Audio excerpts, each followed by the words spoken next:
spectrum. Welcome. Thank you. Thank you. Yeah, it feels good to get back on stage of 39th GTI workshop. First of all, dear Madam Guang and distinguished guests, it's really an honor standing here to present you the collective effort from a GTI spectrum promotion project about 6 GHz spectrum, which is actually extremely important topic right now to set the future for the mobile industry. But first and foremost, let me extend my warm congratulations to GTI for the past decade successful achievement as an extraordinary platform driving the industry development, the ecosystem engagement and collaboration. This is really a fantastic journey. We're so glad to be part of it, and we're so excited to come to a new era of GTI 3.0. But today I'm going to talk about another new era at 6 gigahertz. Actually, we say this is a golden opportunity for spectrum industry collaboration, especially on the GTI 3.0 platform. And so we know the mobile industry always keeping on two legs on two campaigns. One is need for speed, right? Another one is need for spectrum, because they are so critical, either customer requirement or our fundamental resources to ensure we have the shared future to develop the right technology and ecosystem to drive the whole benefit of the consumers. So why it matters and where we are. So today I'm going to present an overall picture about the spectrum promotion group's view about 6 gigahertz, and also honorably to present you the white paper we just achieved as a team effort for your consideration. So why it matters? Because we need more. We just very simple. We need more. If you look at the diagram, actually it's a quote from Omdia that in the next 3 years to 2027, we're looking at the mobile data growth like 3 times more. We also have an internal study or forecast inside Nokia Bell Labs that we say today in 2024, we're looking at around 2.1 zettabytes mobile data, but in 2027, we're looking at more than 8.5 zettabytes. It's roughly 4 times. I think it's roughly the same conclusion with Omdia, because if you look at the extension of these immersive user cases and experience, like in the metaverse, like the extraordinary wireless access requirement, basically, I won't say it's not a very aggressive forecast. Maybe it's going to be beyond that level. So with that, we're saying mobile data actually is predicted to further sustainably grow. It's a good thing, right, for the whole industry, for everyone here. And also by that, because spectrum is the fundamental asset that you need to support this growth. So we're looking at this additional spectrum need to support this economically and also environmentally sustainable. Because we're looking at the more pioneer bands. Spectrum is a long shot discussion. We cannot just get spectrum just before the system is ready. We need to start the campaign much earlier than what we're planning. So this is the reason why we need to start this promotion and need for more spectrum right now. Because we really need to have a collective effort in the industry to look at the spectrum roadmap for the next 6G or 5G advanced needs to be defined in advance. Especially it will take a long cycle, a lot of synergy, discussion, collaboration to settle down the decision across different regions, across industry, regulatory, administration for the next generation mobile technology. So let's take a look at one example. This is a reference case from the CEPT PTA report. Basically, what are the main 6G user cases and what are their spectrum need? Basically, how much we need. It's a rough idea. So if we say, of course, it's evolving. 6G key top 3 user cases like immersive XR, and the mobile hologram, and also joint communication and sensing. Based on that, the study from CPT PDA is that we're looking at about 500 to 750 megahertz new spectrum per network to support a wide area coverage, which sounds like not a big number, but I think about it per network. That means a huge amount of new spectrum that we need to identify. So we look at a diagram actually. in the wide area user case and the local area user case, basically we're talking about different magnitude of the new spectrum need.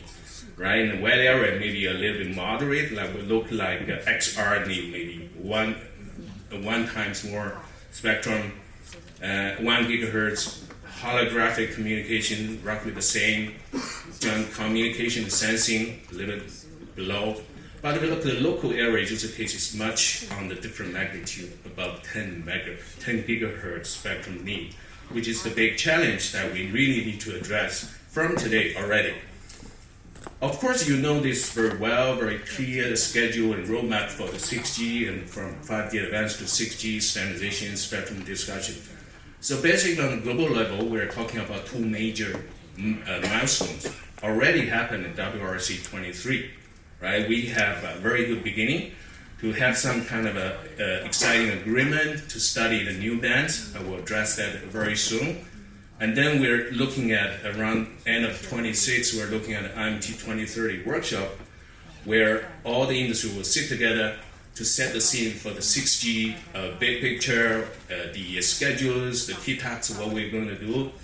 And also most important, WRC 27, hopefully we can make new decisions on the new bands that will play a critical role to support our ambition to drive the mobile industry from 5G advanced to 6G. Of course, on the innovation side, different regions or key regions are driving their work continuously to the next stage. Like in Europe, 5G PPP, the XX project, has more or less concluded the first phase, now moving to the SNS and the next phases. They're looking at driving the innovation from 5G advanced to 6G for the next 3 years. In North America, Next G Alliance. Of course, in China, we are driving as a forerunner in the 6G, starting already from August 2022 on this key technology verification. And from this year on, we're going to do the technology solution verification. And starting from 2027, we're looking at the system networking proof concept testing in China. Actually, all this putting together actually give a very strong demand to the global standardization like 3BP to drive a systematic approach and the schedule. Already, some of them are agreed to move forward as industry consensus. If you look at today, we already concluded some initial plan on the 6G development, and also we're looking at new IMT 2030 user case workshop very soon, May this year already, and then several different key milestones we need to work together. From Nokia's perspective, we're looking at three major milestones. One is the Release 21 package. Pretty much we're going to have a decision on 6G content by end of 26 and Release 20. And then in the first 6G spec in 3BP around December timeframe 2028. And then we're looking at a little bit maybe pre-commercial or early commercial 6G deployment at the end of the 29. Roughly, I think it's a general consensus, maybe some regions and countries are looking at the 2030. But all putting this together, we're looking at what we have. What's the big picture that we can manipulate, we can work together. Of course, the first and foremost information is that spectrum is going to be continuously critical resource to support 5G-A to 6G, because we're looking at not only refarming today's bands, but also we need to drive and promote the new bands in the future. So very self-explanatory, this diagram shows you different bands have different characteristics that support different coverage needs and also user cases needs, right? From the very fundamental underlying coverage with the lower bands like the below 1 gigahertz that you're looking at 5G and also refarming to 5G advanced and also 6G in the future, and going a little bit upper to the capacity and the coverage more finer balance between these two elements. That's what we're talking about today, the 60 gigahertz, which is the golden spectrum. That's why we're talking about this golden spectrum, to strike the right balance between the capacity and also coverage. And then going beyond that, we're looking at ultra wideband, right? It's a colossal spectrum resources that you can address in the future, like in this 7 to 15 gigahertz and even going beyond to the sub-terahertz. It's far, I would say, technology-wise, on the research front line, but it will take a longer time to have a maturity of the technology, the sub-terahertz. But we'll not miss this opportunity. We'll look at this at the big picture, how we are driving this promotion of spectrum as a whole campaign. So coming back where we are now today, I mean, this is a very brief summary about WRC-23, where we are, what we have achieved. Very good is that the upper 6 GHz now identified for IMT, especially not only in EMEA, but also in some American countries like Mexico, Brazil, and a few Asian countries. But beyond that, we're looking at the whole Asian Pacific area. For APG, currently there's only the upper 100 megahertz is available or identified today for these countries for IMT usage. But I would like to mention we still got opportunity to further engage in discussion that we can drive more spectrum on this upper 6 gigahertz, maybe at WRC-27. This is a good starting point. And I need to mention that China is at the forerunner to drive this 6 gigahertz global harmonization, because we already start to reserve this band and it's getting ready, and now we're actually working together with other countries and regulators to try to achieve a consensus for the best interest of the mobile industry. But we also have a challenge, right, in North America, that countries already allocated spectrum as an unlicensed usage. But this is what we are. We need to address that. It's a whole industry. I think with the collective effort, we're going to have more things to expect in the coming 3 years to WRC-27, like the conditions of the user cases are not so restricted. So we might allow some successful deployment for the IMT and also 5G advance. And also potentially some other additional countries might come up on the stage and have more effort to join the upper 6G footnote, hopefully in WRC-27. Of course, this is not perfect yet, right? There's still pending issues, a challenge we need to address.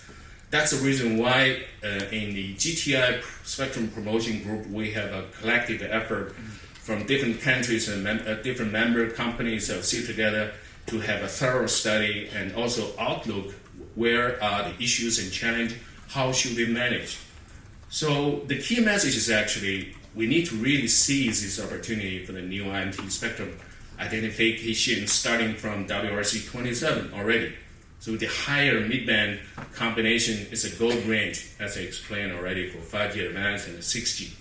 So the upper 60 gigahertz really need to fulfill the 5G advanced capacity already needed for the second half of this decade, starting from 5G already, and also to enable new business model that we can create outlook for 6G for the more attractive user cases landing, maybe pre-commercial, maybe verification, to set the foundation for 6G technology and user case development. Of course, this is important. We need to have this consensus alignment.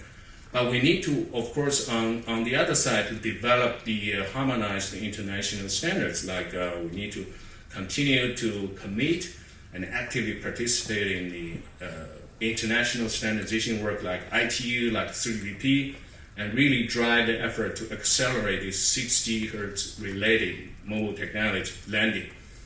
But of course, it's equally important we need to have this collective cross-industry or whole industry collaboration to drive the maturity, including especially the platform like GTI, and also with different regions like IMT 2020 promotion group in China and some other industry organizations. We need to really have the same view and also the same objective to promote the maturity of the industry to get us ready for this new spectrum allocation.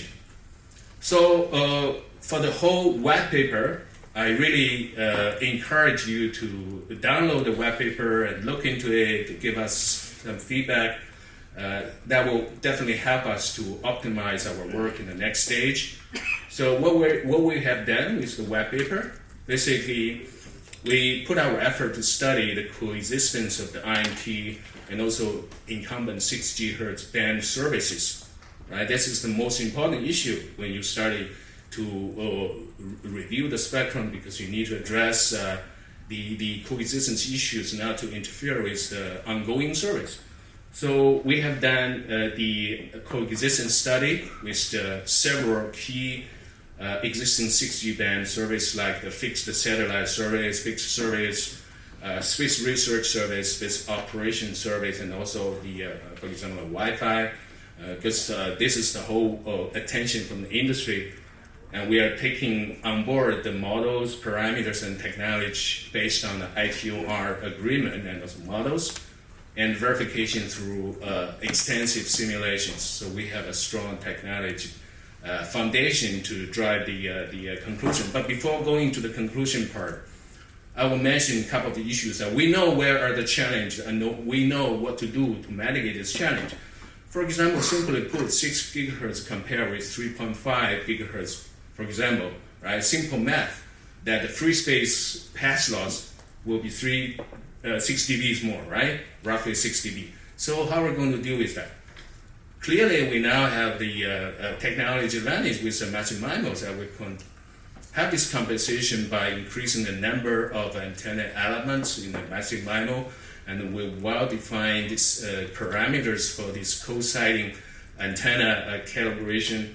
Because one of the issues that the satellite service, when you have this transmission, you need to really be careful about your transmission power above the horizon, right? It would create interference with the satellite.